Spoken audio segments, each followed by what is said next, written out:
रिंकी अपने पापा के साथ गाजर का हलवा बना रही है, लेकिन अचानक गैस खत्म हो गई। नया सिलेंडर आने में तो टाइम लगेगा। मैं पड़ोस से गैस सिलेंडर मांग के लाती हूँ। रिंकी पड़ोस की आंटी के पास पहुँची। बेटा, हम तो गैस सिलेंडर नहीं इंडक्शन स्टोव यूज करते हैं। इसे ले जाओ, लेकिन शाम तक वापस कर देना। रिंकी इंडक्शन चूल्हा लेके आई और फुल पावर पे हलवा चढ़ा दिया। 1 घंटे बाद।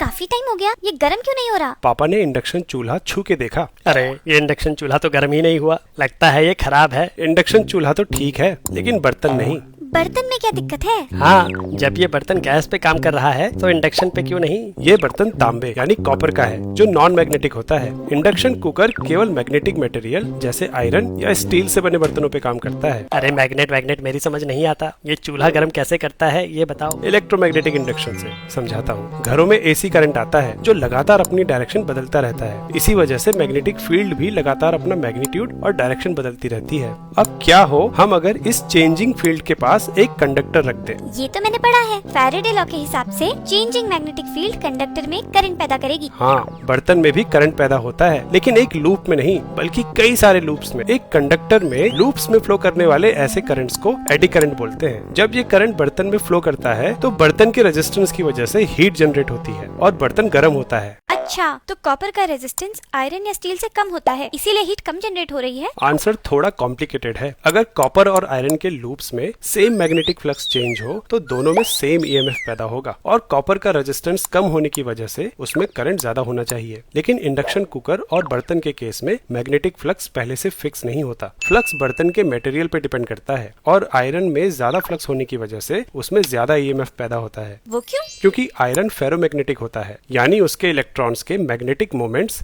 एक्सटर्नल मैग्नेटिक फील्ड के साथ अलाइन होके मैग्नेटिक पाथ बना लेते हैं, जिससे वो मैग्नेटिक फील्ड लाइंस को अपने अंदर कॉन्सेंट्रेट कर लेते हैं। इस वजह से आयरन के बर्तन में मैग्नेटिक फ्लक्स ज्यादा होता है और उसके चेंज से एडी करंट ज्यादा प्रोड्यूस होता है। इसी वजह से हीट भी ज्यादा जनरेट होती है। रिंकी ने आधा पका हलवा लोहे की कढ़ाई में ट्रांसफर कर दिया, लेकिन ये क्या, ये कढ़ाई भी गर्म होने में ज्यादा टाइम लगा रही है। लगता है आज गाजर का हलवा नहीं, बस गाजर ही खाने पड़ेंगे। ऐसा करो, कढ़ाई के बजाय एक फ्लैट बॉटम वाला लोहे या स्टील का बर्तन इस्तेमाल करो। रिंकी ने ऐसा ही किया। अरे वाह, ये तो काम करने लगा। क्या तुम बता सकते हो कि फ्लैट बॉटम वाला बर्तन कर्व्ड वाले बर्तन से जल्दी गर्म क्यों हुआ? मैग्नेटिक फील्ड को कंसंट्रेट करने की इसी प्रॉपर्टी की वजह से आयरन को ट्रांसफार्मर्स की कोर में इस्तेमाल किया जाता है। अगर आयरन कोर ना हो तो ट्रांसफार्मर की कॉइल्स की मैग्नेटिक फील्ड इधर उधर बिखरी होगी, लेकिन आयरन कोर के लगाते ही ये पूरी की पूरी फील्ड इस कोर के थ्रू फ्लो करने लगती है। लेकिन अब तो इस कोर में बहुत ज्यादा एडी करंट फ्लो होने चाहिए। तुम्हें क्या लगता है ट्रांसफार्मर की कोर में एडी करंट्स को कम करने के लिए क्या किया जाता है?